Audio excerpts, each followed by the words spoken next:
Assalamualaikum warahmatullahi wabarakatuh. Salam. Selamat sore untuk kita semuanya. Dari kelompok 5, kelompok kolaboratif, sebelum kita memaparkan materi metode kelompok kolaboratif ini, memang kita beberapa kali mengalami konflik di Kalbar ini, tapi kita belum berhasil melahirkan model bagaimana menangani konflik itu sendiri. Maka di sini dari kelompok kami menawarkan metode pendekatan kolaboratif dari kedua belah pihak sebagai solusi alternatif. Kita akan melihat dari sisi Ahmadiyah itu sendiri. Yang pertama adalah aliran Ahmadiyah adalah aliran yang secara konstitusi itu belum ada undang-undang atau peraturan yang melarangnya. Kemudian yang kedua, kelompok Ahmadiyah sudah menjadi bagian komunitas masyarakat setempat yang memerlukan rumah ibadah.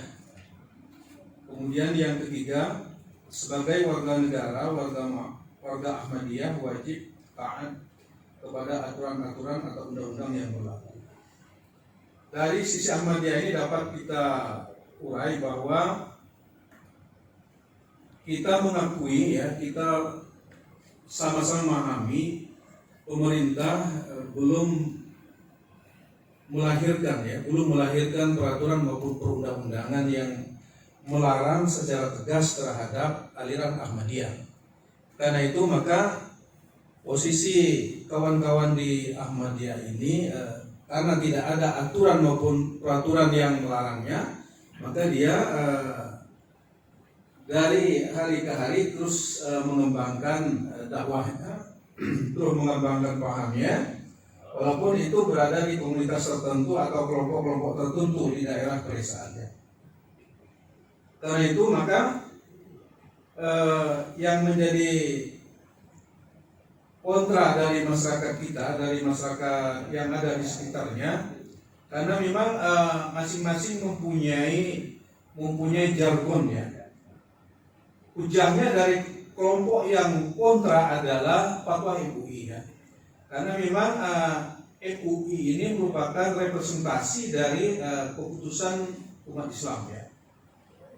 Keputusan umat Islam, jika MUI sudah dikeluarkan, dipatwahkan, ini menjadi ijma ulama, karena di situ adalah kumpulan dari ulama-ulama yang ada. Maka dari kelompok Islam itu mempunyai hujah yang sangat kuat karena sudah ada fatwa MUI. Ini di sisi yang kontra ya.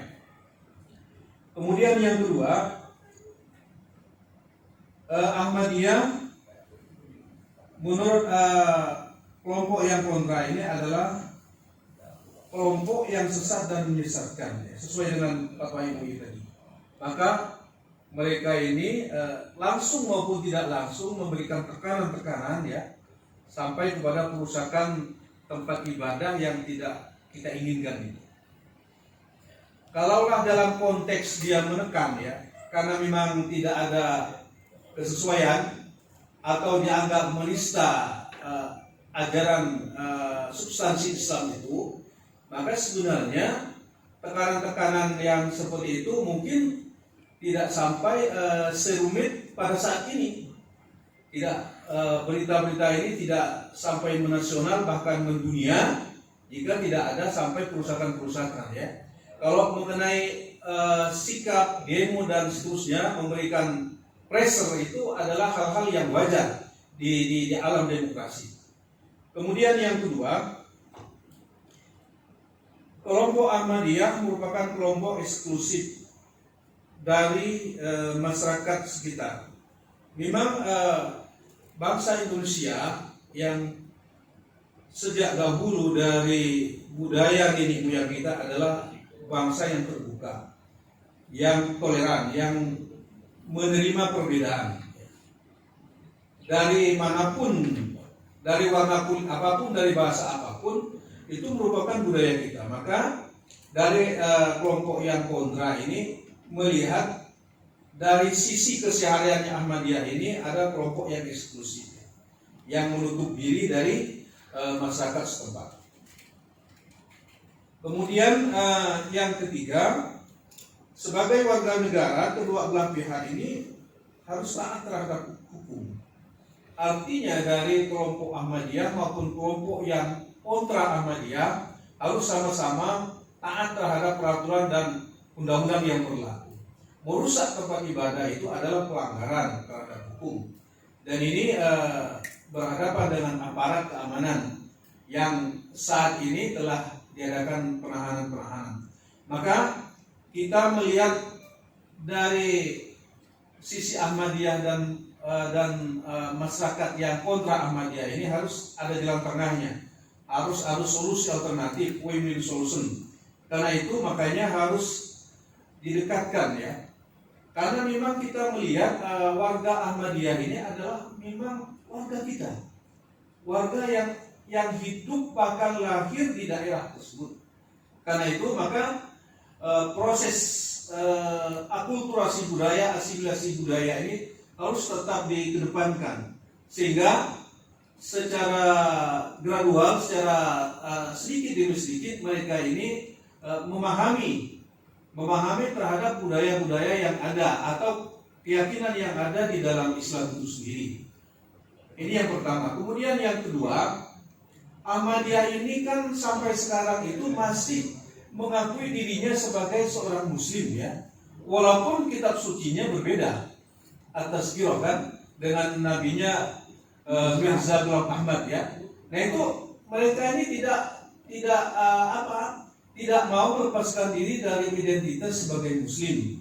Karena itu mungkin karena keterbatasan pengetahuan dari masyarakat kita yang ada di tempat tersebut, kemudian ustadz-ustadznya yang sangat terbatas dalam pengetahuannya, dalam memahami teks ayat dan lain sebagainya, atau menerjemahkan ayat-ayat suci sesuai dengan mungkin baca kamus dan seterusnya, mungkin baca Google dan seterusnya, maka ini sangat perlu untuk kita dekatkan dengan konsep Islam itu yang sebenarnya.